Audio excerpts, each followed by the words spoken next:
what if you can't follow the meal plan? What if you go on holiday or you go to a dinner and you cannot follow that? Again, you come back to that negative thing going, oh my God, I can't do that. Whereas what I feel like a lot of coaches do is in their head, they have a method that they know works for themselves or ex-clients. So therefore this should work for this client. And if it doesn't work, they keep trying to raise the motivation. If it doesn't work, you need to change it. When clients are trying to untangle a habit of snacking, well, I just say, well, can we remove the prompt? Okay, I set a reminder on my phone or my laptop, okay, at 10 a.m. But what if I'm not in my flat at 10 a.m? We then turn those into what we call sort of recipes. Like we find the prompt, okay, what is it that's going to remind you to do this weekly plan or whatever? What's super tiny, like all you need to do is just open up your book, and then what's going to help reinforce that positive behaviors? Like social media, people absorb, oh, I'd be going to the gym 3 times a week. I should be walking 10,000 steps. I should be sleeping 8 hours a night. I should be drinking 3 liters of water. There's a big difference between do I genuinely want to do this, or is it should? So that's actually starting to understand why they failed for the last 2 decades.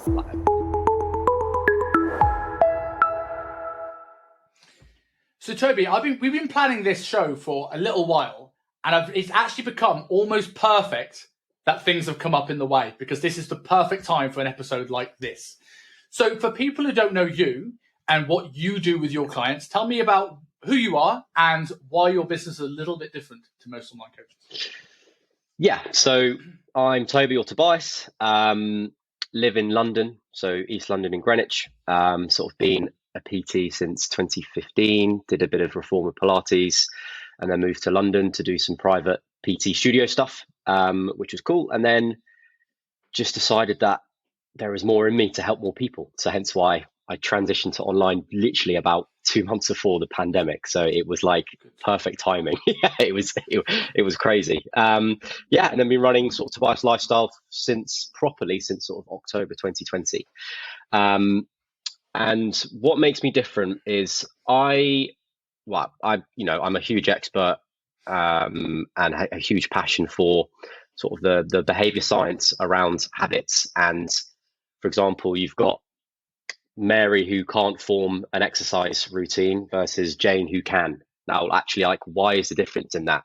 Rather than what a lot of people do is go, well, in their head, the dialogue is, oh, this lady's got more motivation than I have, or I'm just lazy. All those negative or very, very, very negative subconsciously, those thought processes.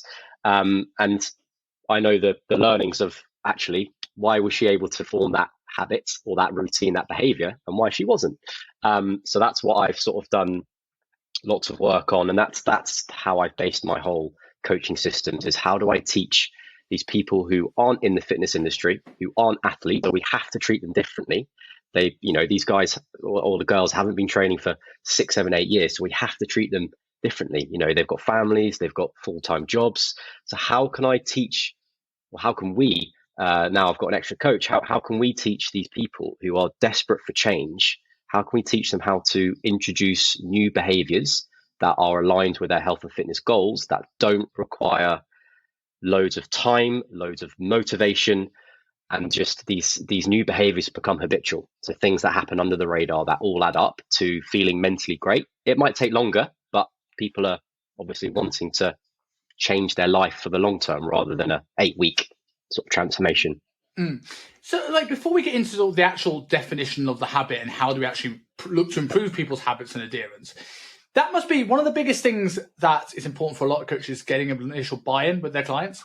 And a lot of that comes from having this very, very clear plan in place, having, that initial like big drop in weight and things like this. This obviously would probably, I assume, doesn't happen quite to the same extent with the way you have your business.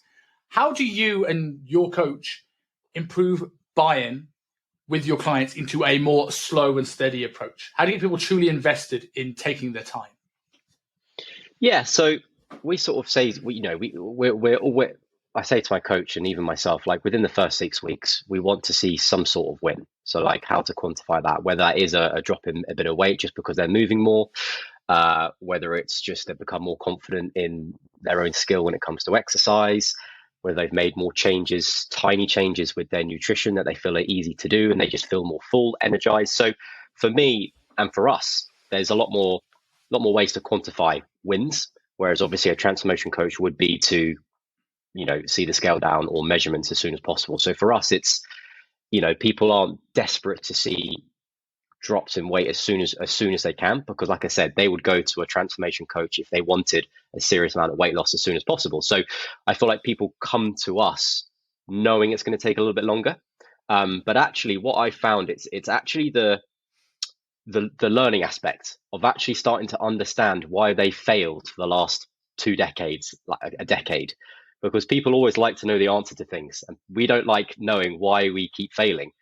And then this is why people blame themselves. They're just like, I don't know why I can't stick to this diet, or I don't know why I can't keep going to the gym after 6 weeks. So the only thing that we can do is blame ourselves, going, it's me, I'm lazy, what's wrong with me, blah, blah, blah. So that's the only outcome and conclusion people can get to.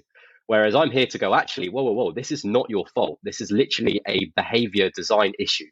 And the way that you've gone about this, again, not your fault. You haven't been taught this. So then people actually, I think people start to really enjoy learning about why they failed, and they can see how they can overcome that with like the teachings that we do. Yeah. So it's a bit of both. We try to get some early wins. Just obviously people want change, but also actually it's sort of unlocking this box in people's heads just to go, oh my God, like the amount of light bulb moments we have with new clients are like, that makes so much sense. I think it's those moments that really get people to buy in. Do you feel with the initial wins that the type of win matters in terms of how much buy-in you get? Because you mentioned there things like feeling better and, like feeling more full or more energized. Well, all those are great things. And sometimes they are really valuable bits of feedback. But on the other times, on the flip side, people might blame themselves when they fail, but also people quite often justify something's working when it might not be. And some of these things are quite subjective. We can't quantify this has achieved this, right? Placebo effect. I'm now hired Tobias Lifestyle. I feel more energized because I'm on a coaching program. Like, does that play into like the feedback you give, or how much weight you put in certain wins? No, not particularly. For us, the people who do the most successful is the ones who can really get on board with this change of seeing their own behaviors. It's if because people have grown up with this certain mindset around health and fitness and how to achieve X, Y, and Z. It's obviously ingrained in people's minds so much. It's, for some people, it can take a long time to try and unpick that way of expecting a certain amount of weight loss, or that's the only way to see progression is by weight loss. So for the clients who come on board and are really open to trying something new, because evidently what they've tried in the past hasn't worked. So it's for those who are open to get, who are open to try something new and to absorb this new information. They're the ones I feel will be with us for the longest, because really tunes with how we and where they can see themselves. It's a fine balance, because like I said, what we're teaching is, I believe, really, really brand new. Not brand new, but a very different way of seeing behavior. And some people get on board with it, and some people don't, which is fine, because it is brand new. So it's going to take time to convince people or to trust in this process.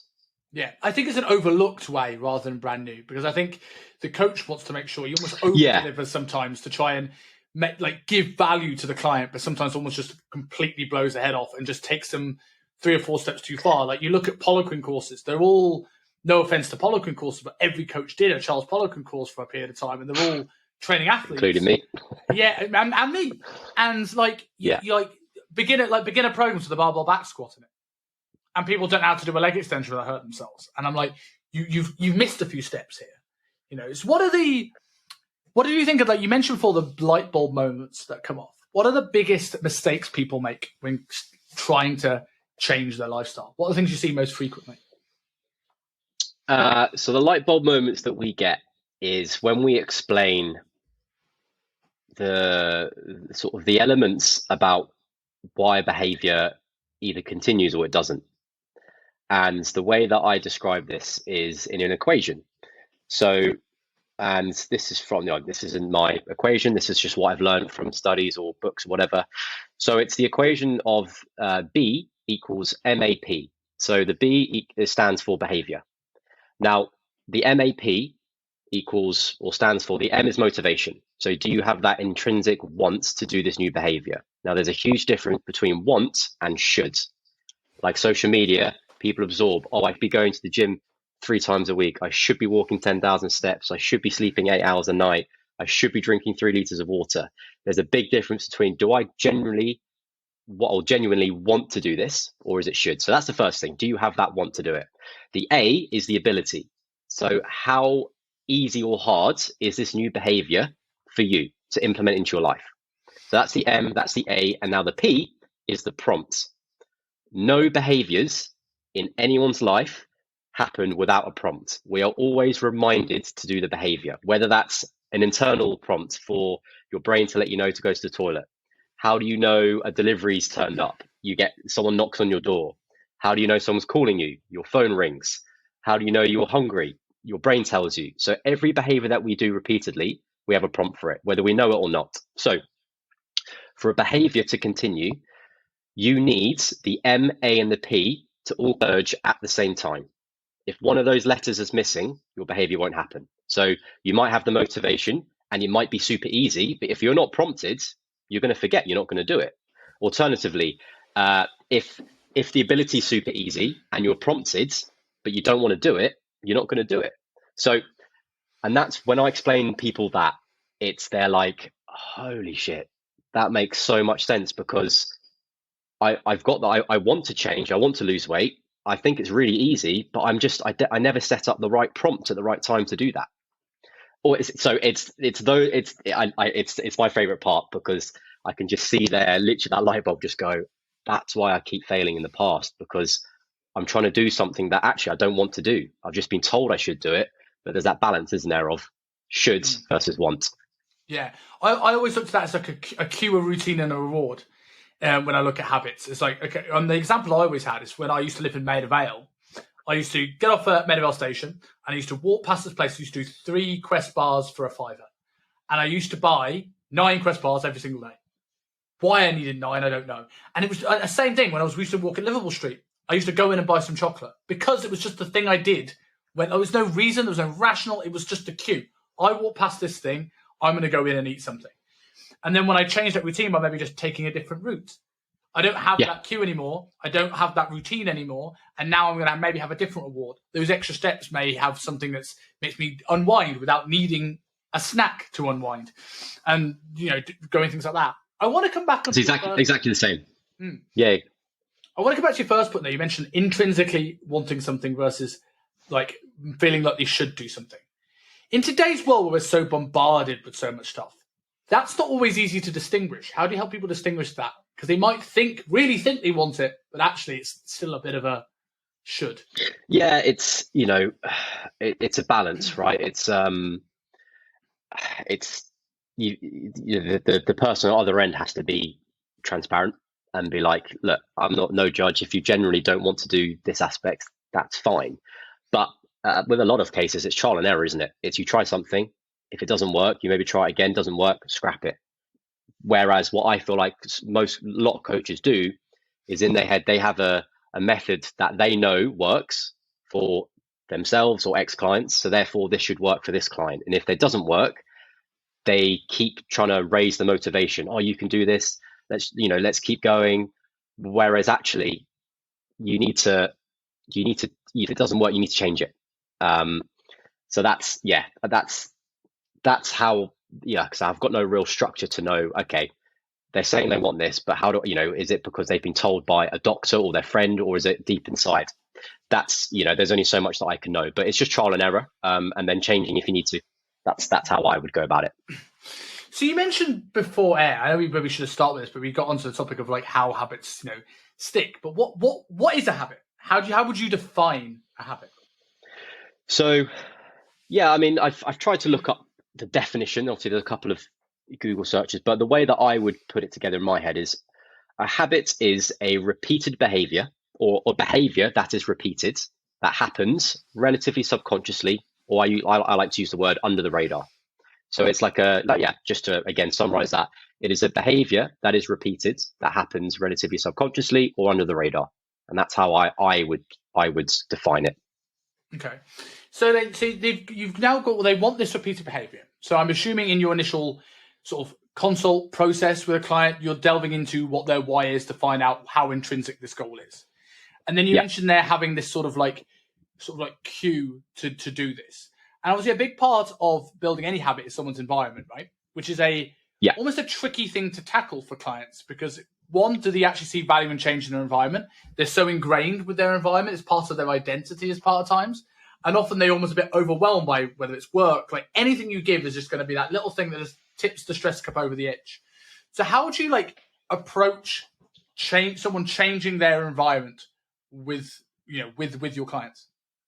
So what we teach is a habit method where we start tiny, so small that it doesn't require something that takes less than 30 seconds, doesn't require very, very little effort, and it's very easy to do. So when it comes to trying to change their behaviors, like when people come on board, we also give them a step goal, but something that's achievable. Again, just to get those early wins. And that's what people want, right? They want to be having something to achieve. So it's giving them what they want, but also making it achievable. So we set that all up on the app. But then when it actually comes to our habit teaching, we hold every 4 weeks with our clients private Zoom sessions, which is 1 hour, which I call our habit builders. And that is purely a whole hour about teaching them about sort of unpicking why they failed and how to introduce new ones. So the way that we do that is obviously they come to those sessions, or they come to our coaching with a big aspiration, right? It might be, I want to just feel more confident, or I want to lose weight, tone up, whatever it is. Obviously quite big aspiration. That can mean a lot of things. So in these habit builders, they might come to our session, just go, okay, I just really want to create a better exercise routine, whatever it is. I then take them through very certain tasks to come up with, okay, what behaviors could help that? So note down every single idea that we can think of, whether it's big or small, stupid, whatever it is, we note them down. So we just brainstorm all the ideas and behaviors that could help with consistency and exercise. I then take them through very certain tasks to be able to come out with just 1 or 2 of those behaviors that we think are easy but also effective. And then we turn that tiny behavior, which might be to do a weekly plan, something like that. I then help them turn that into a habit that hopefully becomes very habitual. So they plan their exercise without really having to use much effort, but it's given them a better chance of exercising more consistently. And if we can try set up 4 or 5 or 6 of these tiny behaviors that are going to help with exercise consistency, it's given them a much better chance of it. Does that make sense? Yeah, absolutely. And you say 4, 5 or 6 of these tiny behaviors. Where is the line between how much is too much? Is it completely individual, or have you found on the whole, this is where people get a bit overwhelmed with stuff we're giving them to do? Yeah, so we generally say, so we create, when we get to choose a big aspiration, and the end result is going, okay, we're going to try these 2 behaviors that you think are going to help with exercise consistency. We then turn those into what we call sort of recipes. We find the prompt, okay, what is it that's going to remind you to do this weekly plan or whatever? What's super tiny, all you need to do is just open up your book, and then what's going to help reinforce that positive behavior. And I say, we say to people, we don't want to try practice more than 3 of those at one time. Okay. So I might say to you, hey, we're going to create 2 of these recipes, go away, try implement it, but don't take on 5 recipes at once. We just say maximum of 3. One or 2 might fail, 1 might be successful. Cool, let's learn from that. And then the next habit builder, they'll come saying, nope, I think I've really increased or improved my exercise consistency. This month, I want to try work on my water intake. So it's up to them. I put the responsibility on them to come to us saying, what do you want to work with? Or what do you want to work on? Rather than us going, hey, I think you should be doing this. Again, that's that difference between what do they want versus what they should be doing. There's a couple of things I want to come back to in this, but you obviously mentioned the prompt there being really, really important. That's almost that first step to actually remembering to do something. And I work with coaches who do lots of things, whether it's getting people to fill out some data in the app that they choose, or whether it's sending food pictures to them, or whatever it is, right? And the big thing is getting clients to remember. And you can put prompts, you can tell clients about prompts, but getting them to do it and actually doing it is a different thing. So if someone's listening to this and is going I want to change my habit, or I want to change my clients' habits, Give me some examples of some of the prompts you found that work well with people, that people just don't ignore. So when I say to prompts, I would say probably 90% of people, maybe 100% of people will think as a prompt as a alarm, a reminder, or a sticky note, right? I mean, how many times have you probably set up a reminder and then that prompt hasn't really worked? Now, there's a very specific reason why.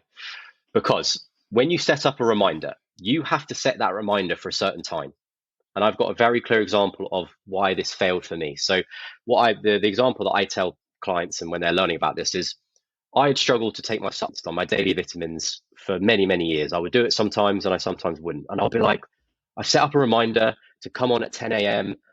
Why can't I, where's the consistency? Why can't I do this? But then I started to realize, well, okay, I set a reminder on my phone or my laptop, okay, at 10 a.m. But what if I'm not in my flat at 10 a.m.? Like, what do I need? What do I need to take supplements at 10 a.m.? Well, I need to be not distracted, not on a call, not working. I need to have a water bottle and I need to be able to get to my supplements, okay? So I've set up the prompt. The ability is easy, but sometimes not, because if I'm out on a walk and I get prompted at 10 a.m., well, the ability to take my supplements is impossible because I'm not in my flat. And my motivation isn't high enough to scrap my walk, to go back 15 minutes and take my supplements. So the prompt needs to happen at the right time. Now, the issue with sticky notes and reminders is sticky notes, you have to leave them in a certain place. So what if you want to take your supplements at 9:30, but your sticky note is in the bathroom? You don't see that prompt until maybe at a random time. Same with the reminder. Like I said, for me, this was coming up, but most times I was either out the flat, I was in a call. So when the reminder came up or the prompt came up, I couldn't. The ability to take my supplements was impossible because I'm in a call or I'm out the flat. So that's when I was like, well, that's why I can't take my supplements, because I've set up a prompt, but it's not the right prompt. So what we do, and I think James Clear, Atomic Habits, has talked about this as well, is using what we call in-person prompts. So what we do is we get a client to sort of look at what are all your existing routines that you do in terms of everything. Toilet. Do you go to the toilet? Yeah, okay. I'll go to the toilet. I make a coffee, have a shower, put my moisturizer on. I write down my to-do list. I turn on my laptop. So I go, well, let's use those existing routines as a prompt to do your new behavior.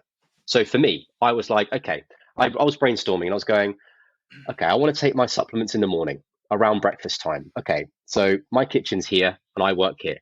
So I was going, what do I do every single morning? Okay, well, I have breakfast. Okay, right, well, that's a start, right? What do I do that's very specific with breakfast? Okay, well, I always put my breakfast bowl in the dishwasher. I was like, right, that is going to be my prompt to then walk over to my supplements drawer and open the cupboard. Because I do this in-person routine every single time, the act of putting my breakfast bowl in the dishwasher was my prompt to go to the supplements. So no matter whether I had breakfast at 11 a.m. or 9 a.m., it didn't matter. I always did the breakfast bowl in the dishwasher. So I always prompted to go to my supplements. Mm. So that's what we use. We use in-person existing routines. So it's almost very similar to the habit stacking, which is obviously a very big James Clear thing as well. And it resonated me with the exactly the same thing. I struggled to remember to take supplements. And I remember there's two things that helped me take supplements before, and both of them, in a way, very different in-person prompts. The first one, I was getting coached by a guy in Birmingham called Ant from Shapeshifters, and he linked his things up with his supplement line, right? For example, here's one of his supplements right here. Shameless plug. But he literally was so organised and so on top of stuff that I once got a call from him going, cool, I'm here to take your supplement order. And I'm going, what do you need? I went, I need this, this, and this. But what about this? And I was like, well, I'm not out of that yet. Well, why not are you out of that? You should have been finished with that 4 days ago. And he was like, I can't ever do that. With me or with anyone I work with, I'm not that on top of stuff. So I was like, what could I do? And I just put it next to my toothbrush. Because every time I clean my teeth, my supplements are there. I don't have to walk to another room. I don't have to go anywhere else. It's there in a task that I always do on a shelf next to it. I can see it at that time, just to sort of like reinforce that prompt. Yeah. So you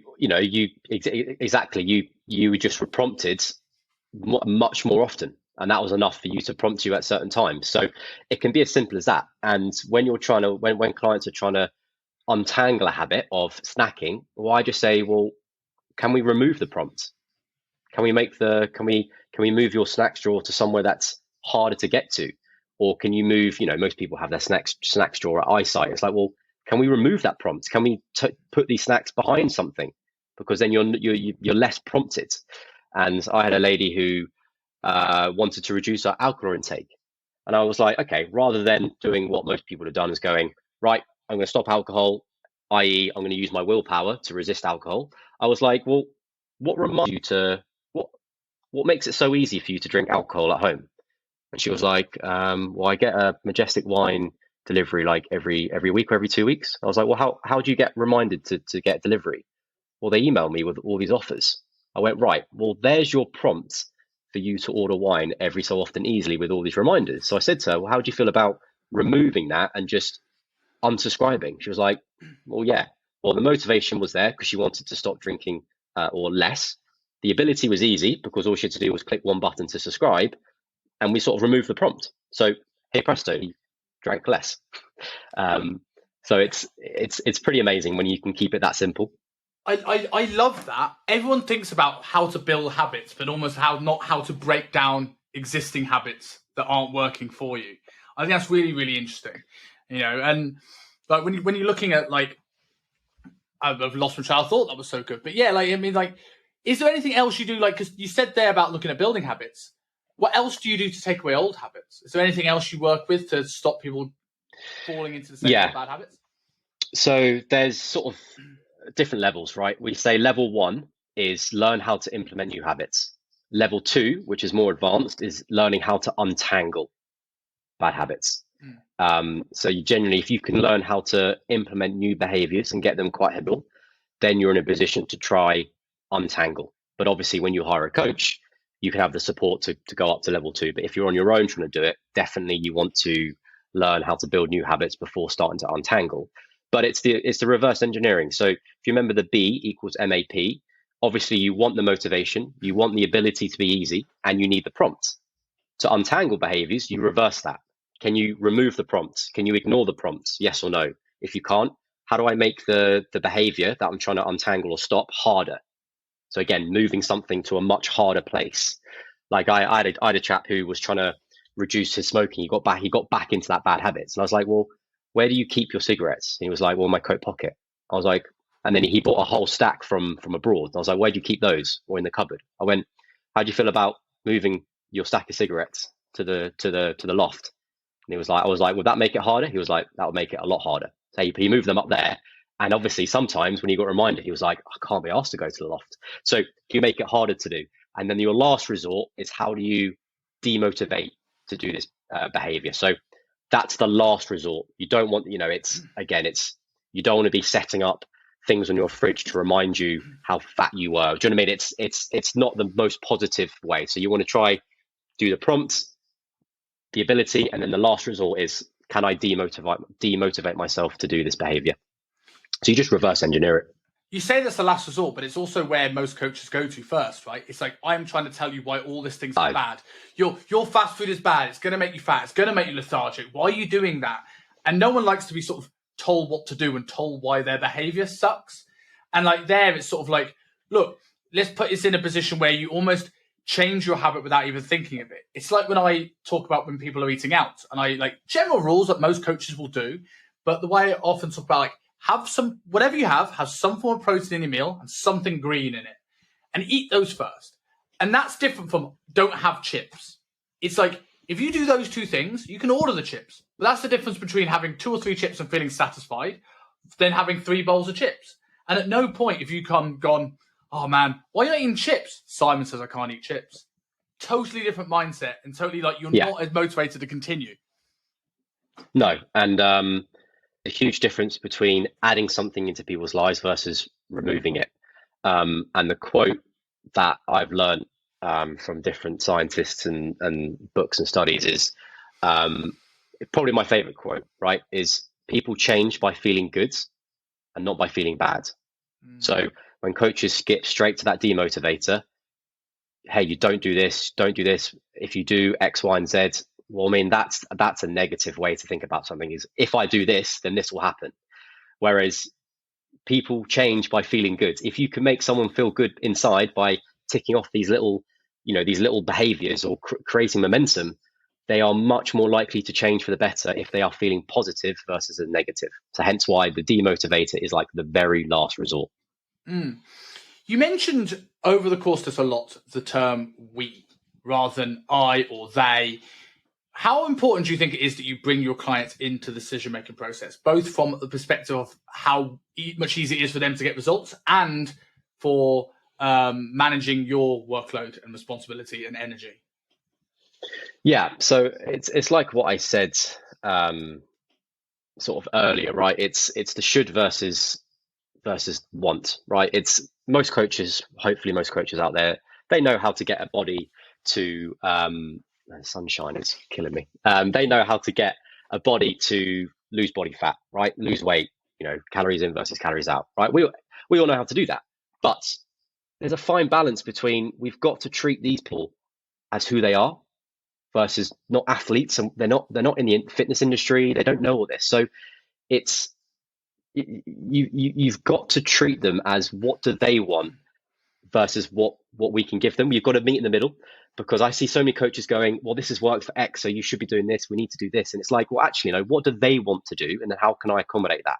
That's why I use we a lot, because it's literally a coaching relationship. It's not me just coaching them. It's sort of like it's a relationship, isn't it? It's a coaching relationship. So it's giving people what they want, but in a way that I know is going to help them for sustainable results. You're almost the way I can't even remember who said this quote. It might actually be Andrew Coates, but he says that if this is a Harry Potter movie, your job as a coach is to be Dumbledore and not Harry. You're there to be a guide. ultimately their story. I love that. And that really resonated with me, because whenever I get to that point where I want to try and push people in the direction, it's like, look, I can guide, but I basically will say, look, we agreed upon X goal. We are either hitting this or not hitting this. What do you think would get you either to this or to repeat this next week? Like celebrating the wins, just like letting them drive the direction. And sometimes they'll give you a goal that's fantastic. Cool, let's do that. That's a good idea. And sometimes like, okay, we're kind of there, but it's like someone being 8,000 steps under what they need to hit a certain target and telling them just to go for a 5-second walk. Sometimes like, cool, but how about we add this onto this?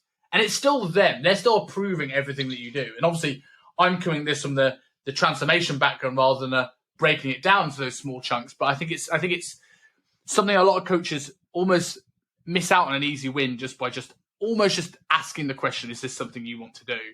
You might find they actually want to do what you wanted in the first place because they now have autonomy over it. Yeah, it's I really like that one, because when you think back to the Harry Potter movies, Harry's always like, what should I do? Should I do this? And then Dumbledore just sort of goes, asks a question and sort of leaves that up to him to work it out. And this is what we provide, right? We provide like the direction, but it's them to sort of work out in their heads and going, rather than us going, this is what you should be learning, or this is what you should be thinking about this. It's like, here's the information, and it's up to them to sort of understand that and then come to us going, oh my God, that made sense. I want to do this. And I've got clients come to me saying, I want to now, create habits in this way. And I'm like, awesome, I'll just follow you then. Do you know what I mean? It's like, it's obviously sometimes you've got to take the reins and do the direction. But the amount of clients that text me just going, oh, hey, I've just created my own little recipe. What do you think about this? I'm just like, how amazing is that? Like they've learned what I've taught them, and they're doing that in the background, and they're now asking me for approval, saying, is this okay? So, we're not there. We're not here to sort of hold people's hands. It's like what we can teach you can be ultimately game changing, but it's how you use it is and we're there to fully support, but we're not there to sort of hold your hand and we're there to support, but there's a difference between holding someone's hand and for them to rely on you versus you guiding them through a process. Something I always talk about with coaches when we talk about coaching skills is touch points. I've always found this is something that some people it just comes very naturally to, and some people it's very tricky. And there's a point where there's not enough, and there's a point where it's too much. What's keeping someone accountable versus being annoying? I can imagine with your business, maybe I'm wrong, there's quite a lot on the front end, because you've now almost got to be half responsible for the queue to keep people going on these small little changes, rather than having this big, right, this is what I'm doing moment and kickstart. Is that the case? And how do you approach with you and your coach keeping your clients accountable through this process without either burning you guys out or just leaving the client to fend for themselves and kind of slipping away and giving up? Yeah, so this is exactly why I cap client numbers for each coach, right? So it's 35. So I won't take any more than 35 clients on. And this is for the exact reason, because what I do offer, it gives them that support. So what we offer is a weekly to everyone. If they wanted a weekly check-in call, which is literally us phone calling them for 10 minutes every Monday, that's an option. If they don't want that, they can do a form instead. And obviously we'll do the classic Loom reply. So that's every single week if they wanted to. So on top of that, every month they get a Zoom habit builder with their coach or with me or my coach, which is an hour long, all about habits, and we take them through the systems. And on top of that, we have an accountability coach, Hannah, who basically does touch points on Mondays and Thursdays. So she sort of gives them summaries of, hey, this is your average steps from last week, and you 400 over your goal, or hey, I can see you're on a 12-day streak of what X, Y, and Z. So she's there to sort of do the big accountability stuff. I would say I'm definitely more of a practical coach. I wouldn't say I'm there sort of messaging people every single day. I'm sort of there I think my strong point is teaching. So I sort of let Hannah do the touch points and give them the dopamine release of, oh yeah, I've hit my average steps, whatever. So she's there to deal with that, and I'm there to sort of be quite practical. But that's why I cap it, right? Because it is a lot of our time. It's a lot of my time. It's a lot of my coach's time. But you get to build a real strong relationship when you're calling someone for 10 minutes every week, and then you have an hour long. Because I think without that, because it is a new way of seeing behavior, you need that level of learning and support with this. If I just said to them, hey, we won't talk until our next habit builder in 4 weeks, a lot can happen. People can get confused if they don't quite understand aspects of the science behind it, whatever. So that's why we provide quite a lot of time just to clearly talk through any issues, any learnings. But we've got the systems to keep people accountable and supportive. I quite like the idea of a 10-minute call, and I'm like thinking about that. I think that works on so many levels, because I remember for a while I had a premium package offer when I did more online coaching rather than mentoring, where the person would get a weekly call once a week on a Wednesday. And while that was good, sometimes it was that things like someone reframed this. I think it was Ollie Carson. It said to me, it was like, well, if you look at that, is it in theory they're getting more of your time per week? So that is a better offer. But on the flip side of that, you've got someone who may want a Loom video who's like, I can watch a 5-minute Loom video, but I want to try and work on a call time every week with someone in a different time zone. I might not need it every week. And I can imagine from this perspective, it gives people the choice if they are struggling to reach out, but also for the coach's perspective, if someone's got 35 check-ins to do, and if 15 of them become 10-minute calls, even though that might be a little bit longer in some cases, that takes the admin work away a bit from the coach. I've got 10 to 15 calls, quick calls, and then I've got 20 check-ins. It's almost a little bit of a, not just a, oh my God, I've got so much to do. It's great because obviously I've been doing this for 2.5 years, so I fine-tuned it. So I offer basically about 60% spaces for calls, right? And I've never had 35 people wanting to call ever. So I for 15, 16 spaces, and not all of those are filled. So it's great because I split. I do an hour of calls Monday morning, and then I do a big block 2 to 4 Monday afternoon, and then I do my final calls sort of for an hour and a half Tuesday morning. So it's great because Mondays I just know, again, splitting up in terms of where my energy is. Mondays I always know in my head, right, they're check-in days. So I do check-in calls, 10-minute blasts, and then Tuesday mornings I reply to the forms via Loom.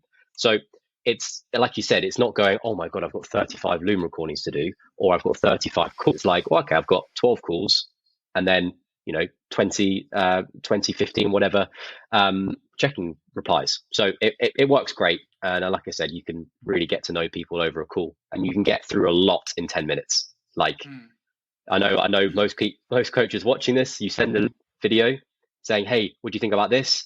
And then they don't reply till 3 days later. And then it's a Thursday, and then they'll it's the weekend, and you get back to Monday and you go, well, what have we achieved? Well, okay, I'm just going to repeat the same again. Whereas on a call, you go, what do you think about this? Oh yeah, this is good. Right. You're live 10 minutes and you can go away with a game plan. Whereas, when clients don't reply, that can be 3 weeks later and you haven't gotten anywhere. So this is why calls are really important for us. Oh, I couldn't agree more with that. I think that's a super important thing. And as I said, it's like I think you actually get more sometimes from a shorter booked time slot for a call than you actually Game can for changer. a longer call, because you're not waffling. The client comes with an agenda, because you can't waffle in 10 minutes. They come with a clear purpose. You get it done and you move on. I think I've had one person out of 2.5 years say that they felt the 10 minutes was quite rushed, but 99% of the other people, no one, on a Monday morning, no one wants to be on a call for 20 to half an hour. People have got shit to do. So it's like, cool, how was last week? What went well? Any struggles? How can I help you more? And it's just, cool, this is this, right? By Wednesday, I want you to have come up with or have a look at these guides. And they're like, cool. And then I expect something from Wednesday. So for both ends, it's just, you know what you're getting. It's very efficient and there's no waffle, like you said. So I want to move on to a bit of a topic that I think we may have differing opinions on, but I also one that I actually think you might be able to influence my opinion more than anyone else I've had on the show. Meal plans. What are your thoughts? I'm a no for meal plans. See, I'm a yes, so I want to hear this. So it's a bit of a first thing I would say is it's a bit of a dodgy answer, but it's personality type, right? Some people will just want to just take the thinking out of it and just tell me what to do. But because of my message, I don't get those people. That makes sense. But transformation people, I'm sure, go, right, I want to get ripped, just tell me what to do and I'll do it. So it's a very different mindset. So I'm not necessarily against them. I'm just against them for people who want long-term goals or like sustainable long-term changes. If that makes sense.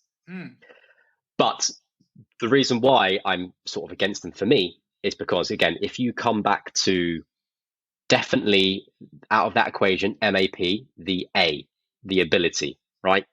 Now, under the A subcategories, you have, what we call it is the ability chain. And there are 5 links to the ability chain. Again, if one of them break, the habit's not going to happen. So you've got time. How long does something take to do? Money, how much does it cost? Physical effort, how much energy is needed? Mental capacity, so how much do you have to think about something or work something out? And the other one is, does it conflict with existing routines? So for me, meal plans, it's what if you can't follow the meal plan? What if you go on holiday or you go to a dinner and you cannot follow that? Again, you come back to that negative thing going, oh my God, I can't do that. And it's like, I haven't necessarily potentially learned too much about what to do in those scenarios because you've been so used to following something, using a motivation. Okay, I need to have this, but actually I want chicken tonight, or I want steak tonight, but actually no, meal plan, chicken tonight. So you're sort of having to use motivation to keep following it. And then what happens when you can't follow it? The ability, there are lots of those chains. Mental capacity, oh my God, I have to work something out. That's going to be probably broken. Time, obviously you have to sort of cook things, to buy things. So money potentially could be an issue. The time, the physical effort. So again, it comes down to different personalities. But for me, I've never written a meal plan to any of my clients because they've come to me to learn about their own behaviors and how they can apply things to themselves rather than going, here's what to eat Monday through to Friday. I give them rough guidelines, of course. I say, hey, let's try aim for, 30 grams of protein for breakfast and lunch. So I give them guidelines, but I never tell them this is your meal plan. This is what to eat Monday, Tuesday, Thursday, Friday, whatever. If that makes sense. Absolutely does. And a lot of good things in that. I'm going to play devil's advocate. And with the ability, going to your ability point as well. Decision fatigue is a big barrier to entry in terms of making someone follow anything, right? There was a study done recently where they went round to people and offered them either 2 choices of jelly beans. So you get like pear or marshmallow. And you have to choose one. When they asked the people afterwards, were they happy with their choice? All of them said yes. They did it through another group here with 50 options of marshmallow flavor. All of them weren't happy with their choice because there was just too much. They were overwhelmed by it. And this is the reason why I think like people say meal plans don't teach you anything. So I'll use your example of what happens when you can't follow it, which is like totally fair. And that's something that I think every coach comes into a problem with at some point where you have to work out with their client what to have when they eat out.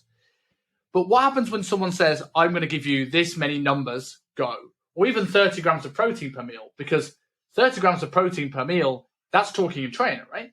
That is like assuming someone understands what 30 grams of protein is. Do they have that ability? And also, they may not have any structure to meals. They may not know what's a good for food volume. It's almost just saying, like, here's every food in the world, choose. As opposed to going, right, let's start with this small pool of foods, get really good at it, foods that you like. I don't believe in meal plans that are just completely generic, here you go. Like, we build with you. So if you something where you go, we know you like this day. Let's have a couple of options. Let's get good at that, understand what's in these things, and then we'll add another one. And then we'll add another group of foods. As opposed to sort of just opening to every food in the world and just hope. Because I find a lot of coaches struggle with clients because tracking, well, not even, I know you don't necessarily track, but there's such a margin for error when it comes to any form of calorie control. I'm not going to say calorie counting, but calorie control, where they're wanting to lose weight and they're eating the guidelines, but they're covering it with 1,000 calories worth of bolognese sauce a day. Like, when do you work with those clients with low food awareness?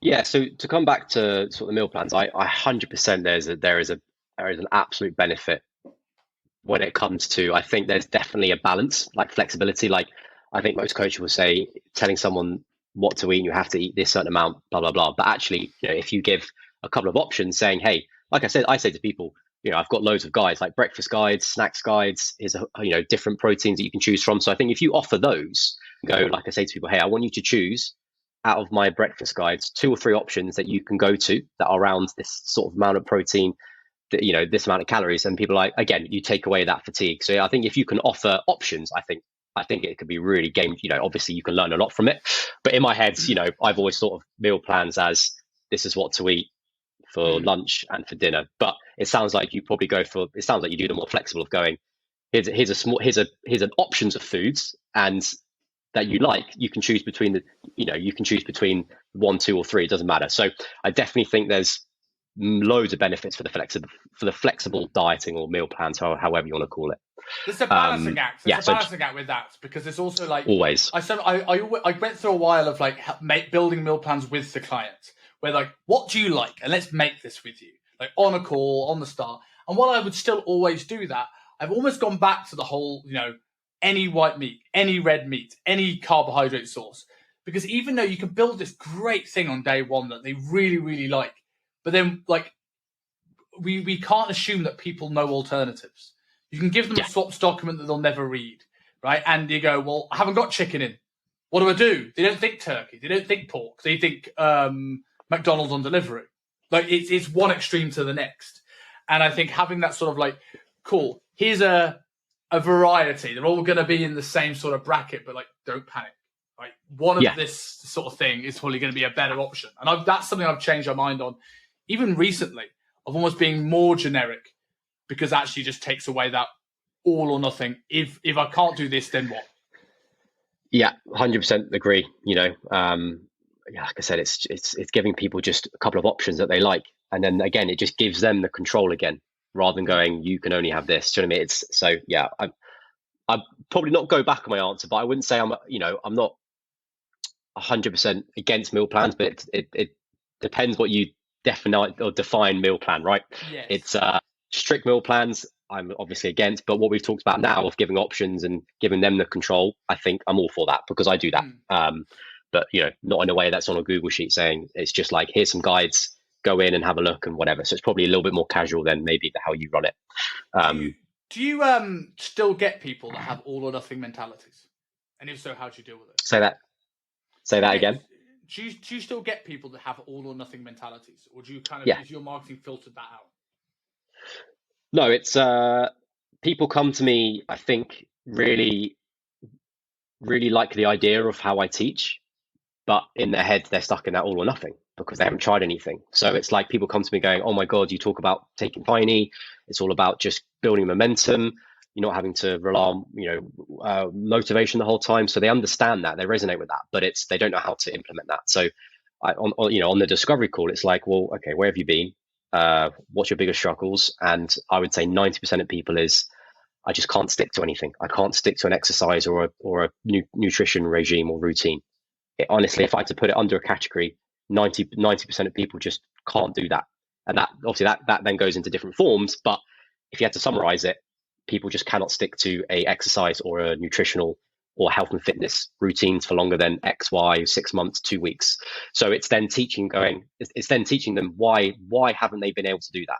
And that's the first key to unlock, why they haven't. And then they go, okay, that makes sense. Right, that's a big tick. Now I'm going to teach you how to build new behaviors or how to create consistency. So that's how I try unlock that all or nothing, is going, hey, you've done this for the last 2 years. Where's that got you? We have to try something different, and then teach them why has that failed and how do we overcome that. So before we go on to a little bit, because you've got an interesting business story as well, and I definitely want to delve into that before our time is up.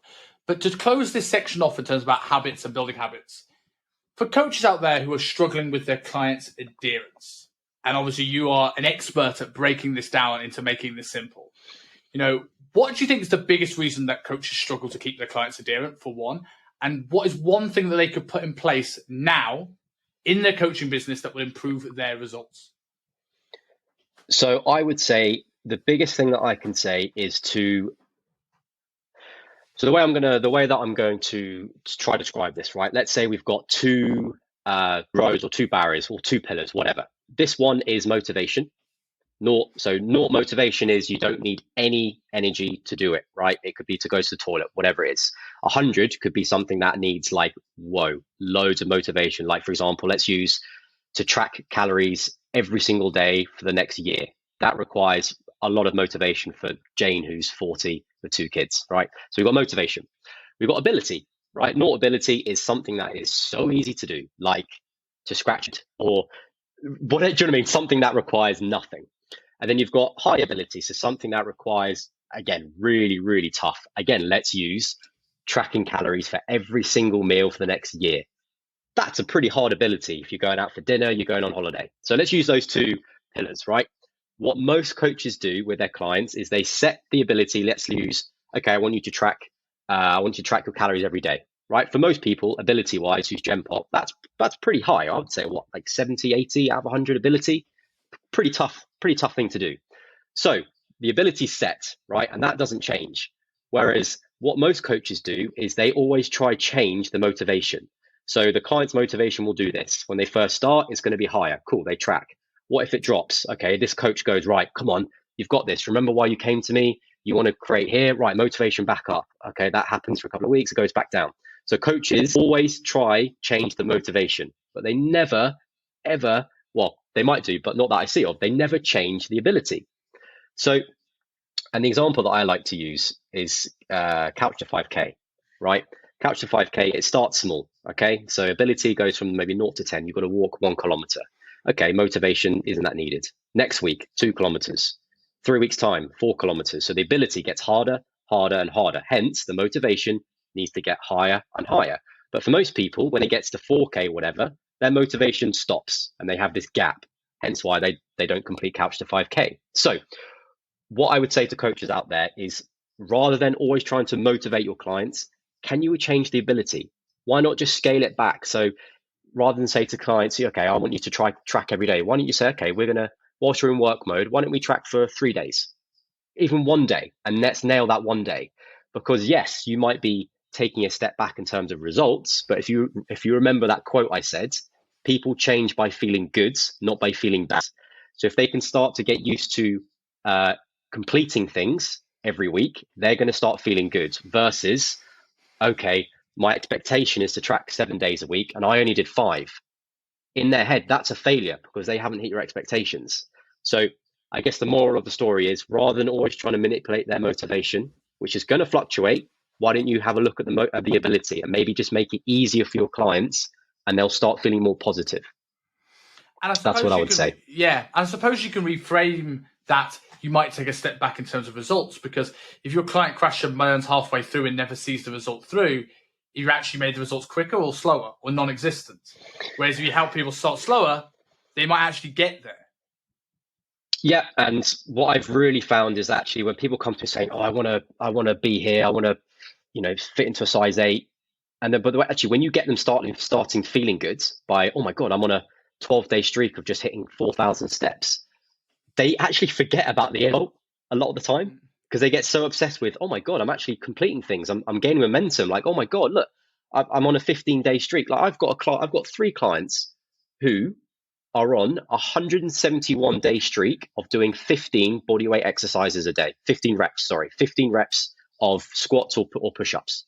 They're on 172. And how would that make you feel if you looked at your streak and it says 183 and I've done, it's either 10 push-ups or 5 squats, 5. So in their head, it's like, even though that's not going to completely transform their legs or their upper body, but it's that feeling of going, oh my God, this is feeling good. I've been able to do 15 reps every single day for the last 170 days. So that's what I mean. If you reduce the ability but get them feeling, their motivation is going to probably stay higher. So yeah, hopefully that makes sense in terms of, trying to manipulate the ability rather than always the motivation. I absolutely love that. So going on to a little bit about the business, like, because I did a webinar with you I thought was really, really good. And almost in a way, it's interesting to say that your business has seemed to almost followed suit with your coaching practices, in that your coaching practice about slow and steady, and you then just told me at the start before we click record that the business is always just steadily growing, and it's almost like the habit builder approach. So run me through your growth from starting just before the pandemic to now. Give me an overview of how things have gone. Yeah, the pandemic was a strange time, right? Because I was probably about 3 or 4 months ahead of 95% of personal trainers out there, because I'd started thinking about it like 3 months before the pandemic, whereas everyone sort of just had to do it. So for me, the pandemic wasn't really a truth of business, right? I grew a silly amount very quickly because everyone was stuck at home, had to care about their health and fitness. So I went from like, I no clients to maybe 15, 20 earning 3.5K very, very quickly. And I didn't really have to do it. I didn't have any marketing strategies. I didn't do anything. It was just people were so open to improve their health and fitness. So I just went like this. I was like, this is awesome. Business is, what do you mean, own business? What? People say it's hard. I was like, this is so easy. But then when lockdown finished, that's where it really went, okay, right, because people's priorities changed. They didn't really care about, they cared less about their health and fitness, and oh my God, I can go to the pub for the whole day with my mates, or I can go on holiday, whatever. So I took a real fall. I didn't do anything differently. It was sort of outside of my control at that very moment, because people's priorities changed. And maybe I could have seen it coming, but it's hard to see something coming before it happens, right? So that's when I had to really, obviously I was part of the OTE, and that's where I really had to, rethink things. Like my message didn't really change, but I just had to do things differently. It wasn't as easy as just hoping people came to me. I had to obviously do some, quite serious, put a bit of a plan marketing wise, and do a couple more things to try, reach out to more people. And that's where I started to grow again. So yeah, my first part of business was a bit of a, it wasn't real a truthful time. It was a bit of a mask of proper business. Do you think you had a reverse sort of feeling of how the pandemic went to everybody else because of the habit building niche that you've got yourself in? Because I imagine, like, when you're at home, right, and you're miserable and you're bored and you've got nothing to do and you're worried and you're panicking, you just want something. Like, people knew they weren't going to be like hitting a bench press PB because they didn't have a bench press. They weren't going to be necessarily getting shredded and getting loads of results. They just wanted to do something to keep them healthy. Enter Tobias Lifestyle. So, oh my God, you're the answer to people's prayers. Do you feel that when the gyms opened up, now all of a sudden the people who are promoting the big transformation gyms have maybe more of an advantage at that time then, because it was like, well, I've got all those means at my disposal. Let's go. Let's make up for lost time. Yeah, I mean, people at home throughout the pandemic had time to think about their sleep and had time to think about their hygiene, sleep routine and water and steps when they could. So people had more time to think about more aspects of their life. Whereas obviously when the pandemic stopped, people were like, let's hit the gym that I've been missed for the last 6 months. So yeah, it was a bit of a tough period. I hit a low, but turned it around sort of as of November 2021. And then it's just been very, very, very steady. I've been very, very consistent, been very patient with my message, and just haven't panicked. And it's just sort of, growing every so often. Obviously took on my new coach, who he's got his own clients. And obviously by the end of the year, I want him to have 30 or be up to max. And then the idea is to take on another coach, and for me to maybe at some point take a bit of a step back from client numbers and start being a bit of a more of a in the business and just tweaking. Yeah, exactly. So that's the aim. But we're on the way, but no rush at all. Yeah. The one thing I think really resonated with me when I was, at the time when you did the OTLT, my business has changed dramatically since that moment. I've almost changed my niche and my demographic to something that's more suited to me and my message. But one thing that really resonated with me at the time is that feeling of content not sticking. And I reckon this is something that many coaches have felt in their career, that they felt like that confusion where they get feedback that, man, your stuff's really good, but the engagement just isn't where it needs to be. Almost like you feel that you're like the best kept secret. And you mentioned this in your time where you kind of hit that 3K and then it was just like, I just wasn't going anywhere. And I remember you talking about that. And obviously I know what you did with this, but before we go into the answer that you found, like, how did that feel at that time when you were just sort of like, you were consistent, you were doing everything right, you were fine, but it just wasn't going to that next level? Because I'm so confident in what I teach, and I'm so confident that what we teach is the answer to many people's problems. I had no doubt that what I was putting out there was in my head the right stuff. So I just thought, message wise, just got to keep doing the same, but I just had to put more into reaching more people, whether that was just by going out and just talking to more people on Instagram or trying to work on referrals. I had to put more effort in on trying to reach more people. So message, I was confident, but I had to do more within speaking to people, asking where they are, just creating more connections and relationships via an app, right? That's basically where a lot of coaches, market on Instagram. So I had to put more effort in and reach and being proactive rather than letting people come to me, because people came to me throughout lockdown. Like I said, it was easy because they were like, I need to stay healthy. Whereas now the role reversal. It's now you have to actively go out and try, build relationships. So that was a pretty big turning point for me. So when you say that you wanted to improve your reach and get in front of more people, what were the big things that if someone's listening to this and go, oh man, I feel in that position? How do people? Because it's a bit of a minefield, right? Put out content and hope an algorithm picks it up. You cannot bet on that. So what did you do to change your fortune? So you've got to leverage your clients. You've got to leverage your family. You've got to leverage your friends. So when you've got a big post going out that you might be looking for a certain amount of people or a giveaway, you have to leverage the people that you know, because we all know algorithms in the first 10, 15 minutes is the most important time of a post. So if you can get people just liking, sharing, commenting within the first 10 minutes, you'll go, for a fact, you're going to be reaching more people versus if it was just no comments, nothing. So if you've got a big post going out that you want people to see, ask your family, comment on it, like on it, share it, friends, even if it doesn't mean they're going to buy from you, just get people engaging with your post within the first 10, 15 minutes. So cue people saying, hey, I've got a post coming out in 10 minutes. I'm going to send you a link. Could you mind just sharing it or commenting or just liking it? Same with your clients. You do a lot for your clients. So just say to them, hey, I don't ask this very often, but I would massively appreciate it if you shared this to your followers. And that can be a complete difference. That could be reaching 200 accounts versus 1,200. And I've seen that from the insights. So that was like a big thing. Leverage the people that you know, because they want to help you, right? If you do a good job, people want to help you.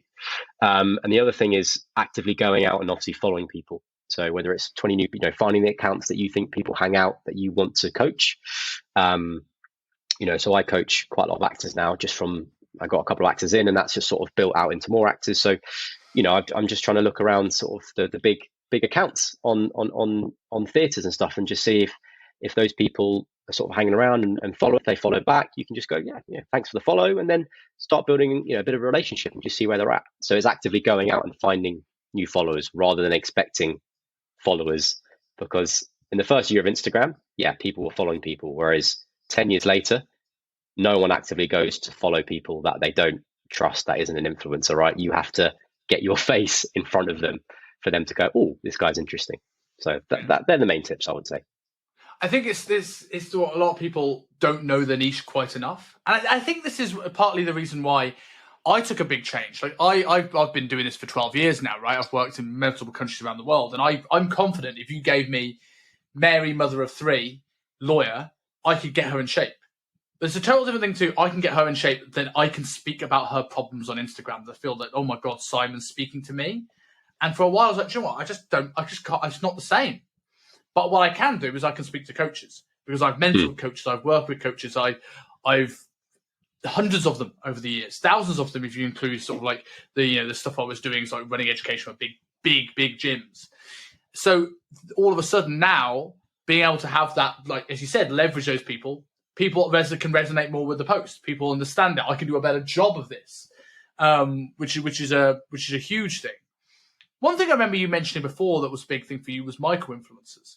So for people who don't know, what are they? And if they know, how do they go about thinking about working with a micro influencer? Yeah, so I mean, you don't have to put any specific guidelines. It's just if you know someone who has great engagement or a big following, it's just, can you work with them in a partnership to get in front of their followers somehow? So whether it's you coach them for 8 weeks or a couple of months, and you just have, you give them a bit of a discount or for free, whatever.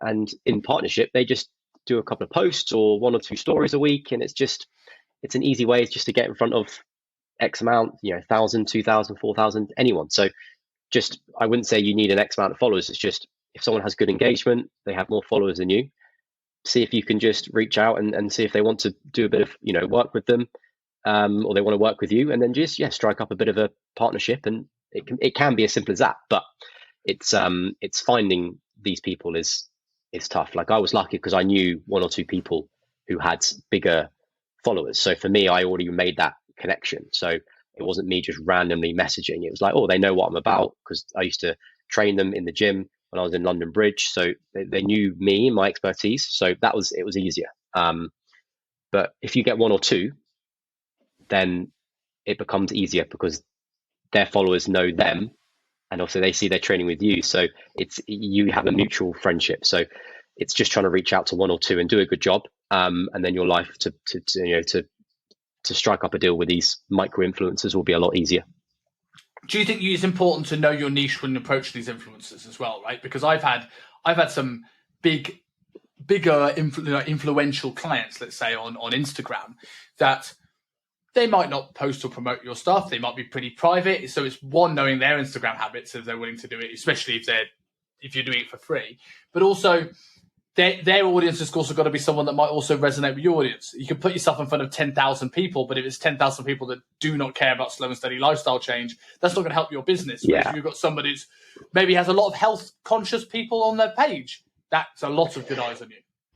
Yeah, it's hopefully common sense will come in going, actually, these guys, again, I wouldn't go to a sort of a UP page and promote what I do. UP's, one of the best at getting people from A to B in a pretty quick time, right? So it wouldn't make sense for me to approach them going, hey, do you mind if I approach by talking about long-term tiny changes? It just doesn't make sense. So like I said, I've got a couple of actors. So I now I've trained quite a few actors and performers. I know their difficulties and I know sort of the pressure that they're under to look a certain way. So I can sort of talk about that going, hey, I know what you deal with. So that helps definitely to connect with whoever you're trying to potentially do a partnership with.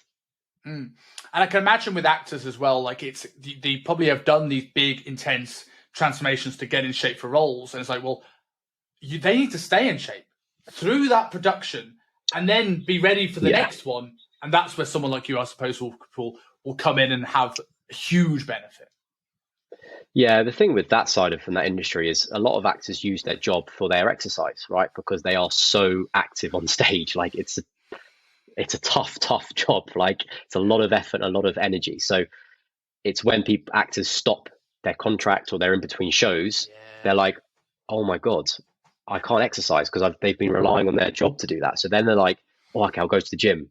Hey presto, they don't do that for more than 3 weeks. So it's like, and then they just get into this whole cycle. I need to get back to where I was. So, I definitely help people with that sense of in between jobs, whatever. And they've had, they've used their job as exercise. It's like, oh, okay, it's okay. We can find ways to get exercise back into your routine. So that industry it's interesting, but I've got a bit of experience with that now, which is great. So hopefully utilize that to maybe reach out to a couple more people in that industry. So one more question I've got to you about some of the things I learned from your webinar business. Before I want to do a couple of closing questions. A lot of people talk about VAs now and how important they are to help, say, get in front of more people, do those follows, get into your DMs. But I feel that a lot of people use them too soon, and I have been very guilty of that in the past. At what stage in your business do you think a VA is an important thing, and how do you train them well to be effective? So there's no point getting a VA if you don't know what you need to teach them, right? It's like what I've experienced when people outsource early, like a website, right? But then what happens if something goes wrong with the website? Well, you don't know how to do that, so you then have to wait for someone else to fix it, right? So you need to do the systems yourself, learn how to DM people, knowing what message sequence works well, X, Y, and Z. So you need to learn that at the back hand for you to be able to teach your VA what you want, right? So if you get a VA too early, you'll be teaching them something like, I've just heard to do this, whatever. And then they'll be like, well, okay. But then if it's not working well, you don't know how to fix that. So you need to become a master at the arts and the crafts before you hire a VA. That's the if you're confident with, I know exactly what works well, I'm at maybe capacity, or I don't enjoy this side and I much rather do design, whatever, you need to take a step back and go, okay, what can I outsource? What's easy and what can I outsource? Hence the VA comes in. And then you've got to teach them as if they don't know anything, which they probably don't, right? So utilizing Loom, screen recordings, end of day reports, you just got to treat them as if they don't know absolutely anything.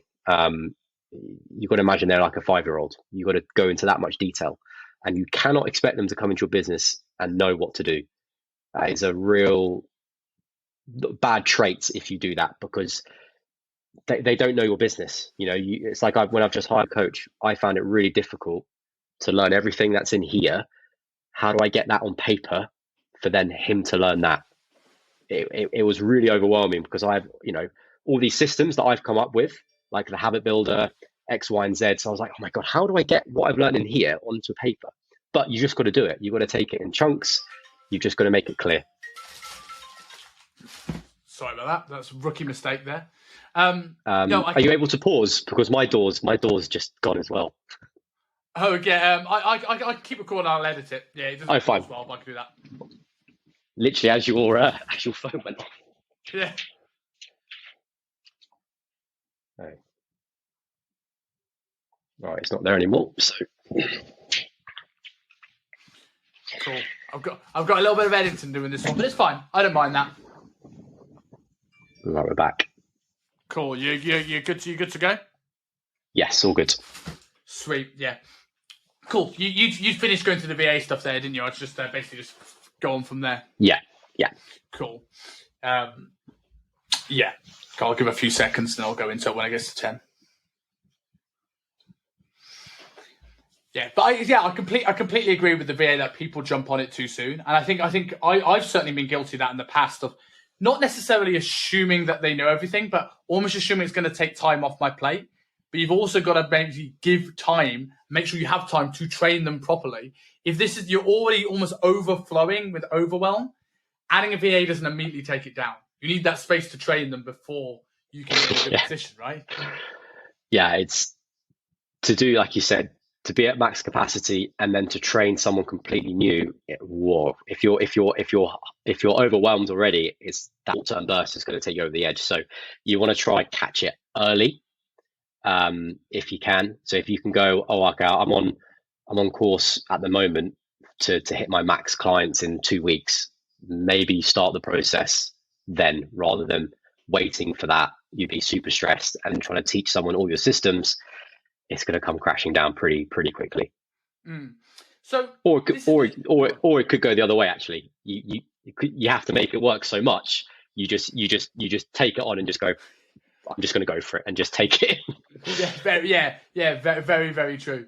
So, this has been awesome. I want to finish on a couple of closing questions. One that I ask absolutely everybody, and one that I just wanted to specifically ask you because I was intrigued. So, two things I learned about you from doing my research for this is, one, you live in Greenwich, which I lived for 3 years. And two, like me, you like a pub. Oh, God, yeah. So the couple of Greenwich-related questions I have, this is super niche, and this is where people may be going to turn off, but it's the end of the show, so I don't care. Greenwich Market, Scotch Egg Lady, or Bad Brownie? Which one is better? Bad Brownie. Oh, I think the Scotch Egg is incredible. Best pub in Greenwich.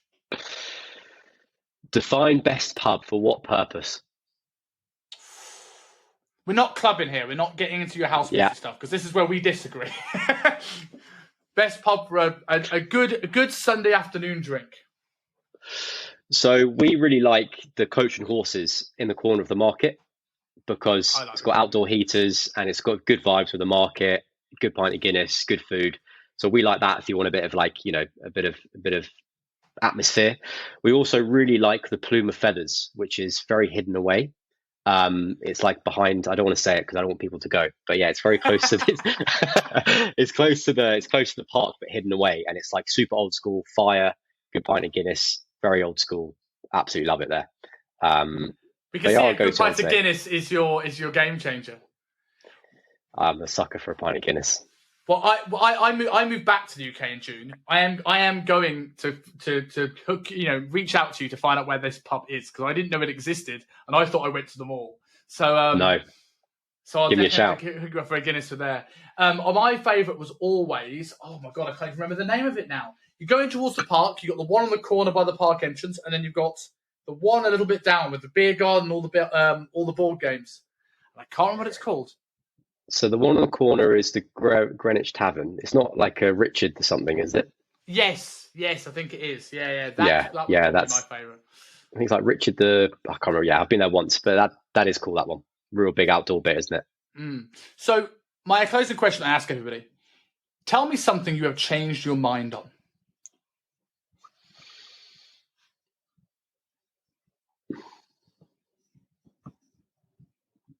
So actually, I did a post on this quite a while ago, and it was 5 things that I used to believe in PT. And I can't remember off the top of my head, but one of them was about calorie counting, and that was like the big way to get results. The other one was sort of relying on motivate. For me, the thing I changed my mind on is the motivation bit. And like I said, talked about the always trying to manipulate the motivation. Once I learned that, it was and I understood and accepted that motivation did this on a day-to-day basis. What's the point of trying to control motivation when there's weather, when there's illness, where there's stress, whether you've had a night out? It's too many things to try to control, and you can't. So why stress about where someone's motivation is, whereas actually what's in your control? Okay, how easy something is to do. So that for me was the biggest, I wouldn't say change one, but that's the biggest sort of learning, I would say, over the last couple of years of my life. I love that. And what I also love that is that you've actually taken it one step further to find out how do I actually make a difference to this. Because I think most coaches are now coming round to the way of thinking that motivation's a bit rubbish. But it's now discipline. And just shouting discipline is just like shouting calorie deficit and progressive overload. Whereas very few coaches, especially ones that have never been on the gym floor, and I know that you've spent a good amount of time there, they know the textbook: progressive overload, calorie deficit, discipline. But how do you create discipline? How do you create a progressive overload? And how do you create a deficit? There needs to be strategy. Yeah. And what you've done is create strategy for the bit that no coach creates strategy for. Everyone has strategy for the other. Well, some people have strategy for the other two. You've now worked on that final piece of the puzzle.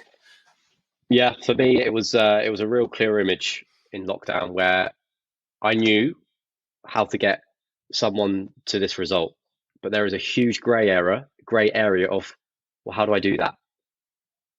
And for me, I was like, I don't know how to do that, apart from telling them to be disciplined and telling them what to do and getting like, there was just this huge grey area of like, I have no strategy on how to get someone to do this that I want them to do, or that they know they should be doing. It was just like this massive area. And I was like, and then that was it. That was the game changer for me. And, here I am now, sort of really filling up that grey area of knowing how to get someone to do something. So just a tiny mini bonus question, but if someone wanted to learn more about this to help with their own clients, is James Clear Atomic Habits the way to go, or would there be another first recommendation? Yeah, so he does summarize it really well, but the way I got most of my learnings was he's got all his citations at the back. So you've got God knows how many articles and published studies. So if you wanted to find out more, just yeah, you're going to need to invest some time, and just, if you are truly passionate, start working your way through those and start learning what different people are saying, whatever. But obviously he summarizes it well, but yeah, go through the studies, go through the citations. So for anybody that wants to either shortcut this and just get coaching by you themselves, even if they are coaches, to learn how to keep their results, or want to learn more about you and what you do, where can people find you? So Instagram is the place to go, 100%. So just Tobias Lifestyle _. As yeah, obviously I regularly post out big messages about this, everything I've talked about today. So keeping things tiny, not having to rely on motivation. So yeah, if you want to get in touch, feel free to give me a message. Be more than happy to just answer any questions. Yeah, so that is the main way to find me on Instagram. Well, thank you very much, man. I've generally enjoyed the show. I've actually learned a lot, and I think it's the stuff that, not only will I think a lot of people get stuff from this, I have a lot of coaches on the show, but just almost sometimes you learn the most from taking a step back and looking at the things you're missing. And I think this has been just a good sort of like refresher for me to kind of go, cool, let's look at what I do and let's look at if it could be refined. So thank you very much for taking the time. My pleasure. Hopefully it was a bit of a different one and people can learn stuff from it. So thank you for having me. 100%, anytime.